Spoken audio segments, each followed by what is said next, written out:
पन्नगे च सुरेन्द्रे च कौशिके पाद संस्पृशि निर्विशेष मनस्काय श्री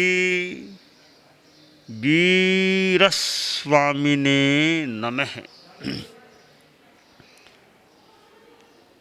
आर्हत वाङ्मय में कहा गया है, न तस्य दुःखम बिभयन्ति नाइओ न मित्तवग्गा न सूया न बंधवा एको स्वयं पच्चणु हो इकम्मम कत्तारमेवं अनुजा इकम्मम। शास्त्र में कहा गया है, एक आदमी दुख में है तो उसके ज्ञाति लोग भी उसके कष्ट को बता नहीं पाते। भले उसका मित्र वर्ग हो, बेटे हों, भाई हों, कोई कष्ट को विभाजित नहीं कर सकते। अकेला व्यक्ति दुख भोगता है, क्योंकि कर्म अपने करने वाले का अनुगमन करता है। निश्चय नहीं कि यह बात हो सकती है कि अपना कर्म अपने को भोगना होता है, अपना दुख अपने को भोगना होता है, दूसरे उसमें सहभागी नहीं बनते। एक आदमी भयंकर बीमारी से ग्रस्त है, बीमारी ला इलाज है, असाध्य है। अब कितने ही भाई बेटे पास में बैठे हैं, उसको कष्ट होता है तो भाई बेटे क्या करेंगे? अब खुद को कष्ट भोगना होता है।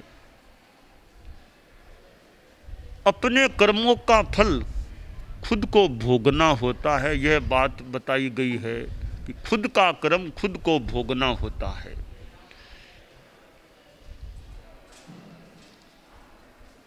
जंगल में डाकू रहा करता था, उसका परिवार भी एक तरफ जंगल में रहा करता था, और वह डाकू उधर से कोई लोग आते उनको पकड़ लेता, लूटता और कभी मार भी देता। यह उसका धंधा था।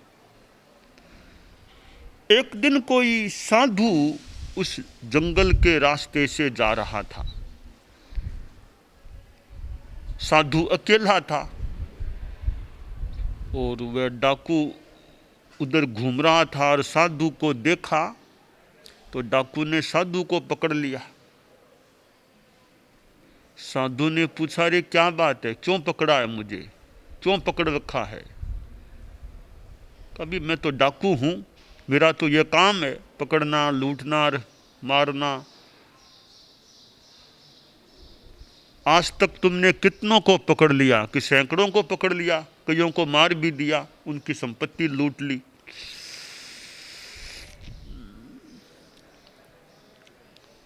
और तुमको भी मैंने पकड़ा है, बोल तुम्हारे पास क्या सामान है, क्या चीज है? साधु बोला, रे तुम देख लो मेरे पास क्या सामान है। ये पात्र हैं, ये थोड़ा सा कपड़ा है, जो है सो तुम देख लो। रुपया पैसा तुम खुद देख लो मेरे पास कितना क्या रुपया पैसा है कि नहीं है।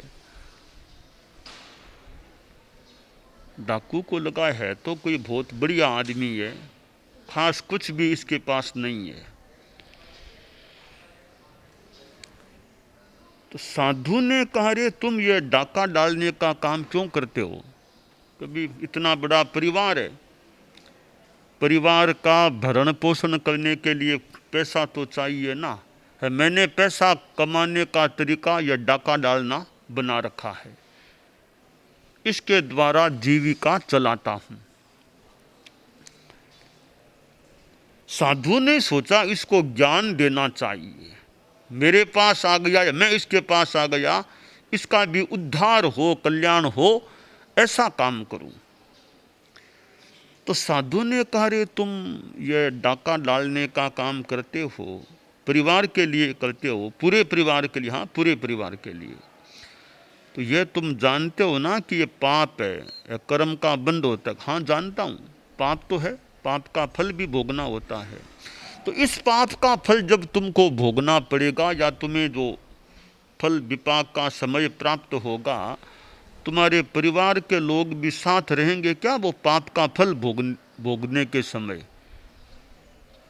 तुम उनके लिए इतना पाप करते हो तो वे भी तुम्हारे साथ होंगे क्या जब तुम अपने कर्म भोगोगे, पाप के फल भोगोगे? कहाँ, जरूर साथ रहेंगे। मैं उनके लिए इतना करता हूँ, वे क्यों नहीं मेरे साथ रहेंगे पाप का फल भोगने के समय? कहा एक बार तुम पूछ तो लो वे साथ में हैं या नहीं। कहा मैं जाऊँ तुम कहीं भाग जाओ तो? कहे मैं कहाँ जाऊँ, मैं तो यही हूँ। ठहर ठहर, मैं तुमको पेड़ से बांध देता हूँ। साधु को पेड़ से कस करके बांध दिया। अब मैं जा कर के आता हूँ, पूछ करके आता हूँ, मेरा घर पास में ही है।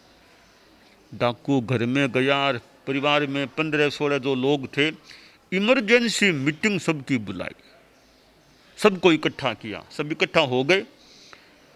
अब डाकू बोला, देखो जी, मैं यह जो पाप करता हूँ, डाका डालने का, चोरी का, लूट, हिंसा, मार काट, तो इसका जो फल मिलेगा मुझे, उस समय तुम सब साथ रहोगे ना फल भोगने में, थोड़ा थोड़ा हिस्सा सब ले लोगे ना। परिवार के लोग एक दूसरे को देखने लगे, कोई बोला नहीं। तो डाकू बोला, रे कोई जवाब तो दो ना, मेरे साथ हो या नहीं? तब वो डाकू का बेटा बोला, पिताजी हम कोई साथ नहीं है, आपका फल आपको ही भोगना पड़ेगा। कि सबका यही उत्तर है, कोई साथ नहीं है पाप का फल भोगते समय। तब डाकू ने सोचा, रे मैं तो निरा मूर्ख आदमी हूं, जिस परिवार के लिए इतना करता हूं वो परिवार मेरे साथ है ही नहीं पाप का फल भोगते समय, तो मैं कितना भोला और मूर्ख आदमी हूं।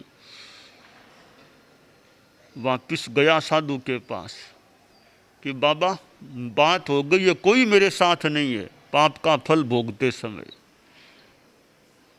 तब साधु ने कहा, फिर क्यों इतना पाप करते हो? बस अब नहीं करूंगा ऐसा पाप, आप मुझे नियम करा दो, डाका डालना, चोरी करना, हिंसा, मार काट, ऐसा काम बिल्कुल नहीं करूंगा, किसी आदमी को नहीं मारूंगा, त्याग कराओ मुझे।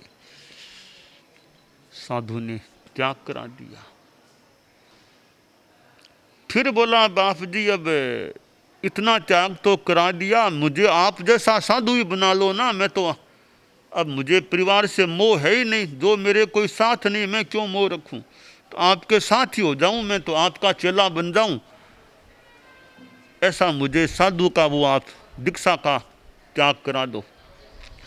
एक बार परिवार से पूछ लो, अनुमति लेकर के आ जाओ। फिर गया परिवार के पास, मीटिंग बुलाई, अनुमति ली कि मैं साधु बनता हूँ।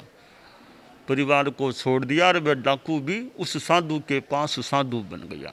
वह बोला, मेरी आंखें खोल दी आपने कि मेरे साथ कोई नहीं है, मेरा कोई नहीं है, फल केवल मुझे भोगना पड़ेगा, मैं अकेला हूं, यह मुझे भान हो गया, मैं अकेला हूं। तो एगोह मनसी न में अथि कोई, मैं अकेला हूं, कोई मेरा नहीं है। यह एक चेतना, यह भावना कि मेरा कर्म का फल मुझे भोगना है, कोई दूसरा मेरे साथ नहीं है, यह चिंतन आता है तो आदमी में विरक्ति का भाव, वैराग्य भाव पुष्ट हो सकता है। आदमी दूसरों को अपना मान लेता है, ठीक है, व्यवहार की दृष्टि से कुछ अपने किसी दृष्टि से हो भी जाएं कि मेरा भाई है, मेरा पिता है, मेरा मित्र है, एक सीमा तक तो मान लें संबंध हैं। साधु के तो इन संबंधों से भी ऊपर उठने के भाव होने चाहिए। साधु यह नहीं कहे कि मेरा पिता, मेरा भाई, कि मेरा भतीजा, ऐसा नहीं कहना हो तो संसार पक्षीय पिता, संसार पक्षीय भाई। साधु इन संबंधों से ऊपर उठकर रहे, ऊपर उठ जाए। साधु के लिए कहा गया है, संजोगा विप्प मुक्कस्य अणगारस्य भिक्षुणो विनयम पाउ करिष्यामि आणुपुब्यम सुने हमें। जो संयोग से विप्र मुक्त है, कोई संबंध नहीं है। आप देखिए, गृहस्थ हैं तो संबंधों को निभाने के लिए कहाँ कहाँ जाना भी होता है। शादी है परिवार में भतीजे की, किसी की, तो शादी में कितनी दूर जाना होता है, क्योंकि संबंध हैं, संबंधों को निभाना है तो जाना हो। साधु के किसी के शादी है तो वह कोई घर में नातेलों के कोई जाने की अपेक्षा नहीं, कोई बाध्यता नहीं। तो यह संबंधों का फर्क है। तो मैं अकेला हूं, अकेला आया हूं, अकेला जाना है। अकेला आया हूं मैं, जाना भी अकेला है। राजा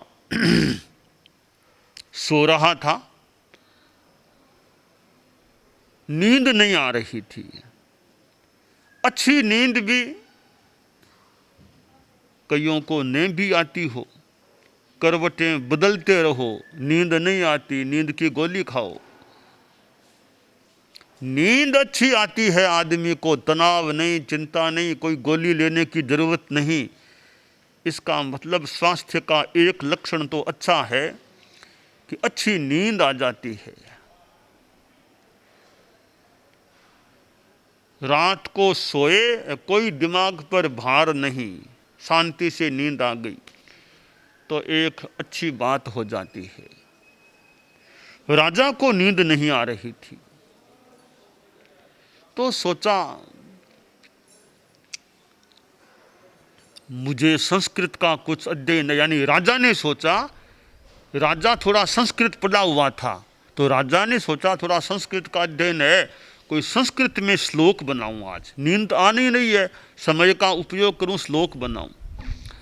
तो राजा ने एक संस्कृत में श्लोक बनाना शुरू किया। सोए सोए रचना करने लग गया। एक श्लोक में 4 चरण होते हैं, 4 पंक्तियां कह दें, 3 चरण बना लिए।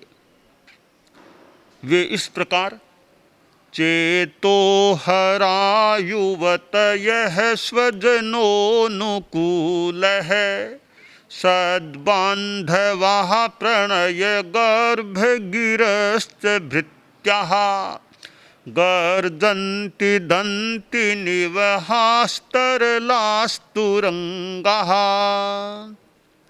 सम्मीलनेन नयनयोर्नहि किंचिदस्ति।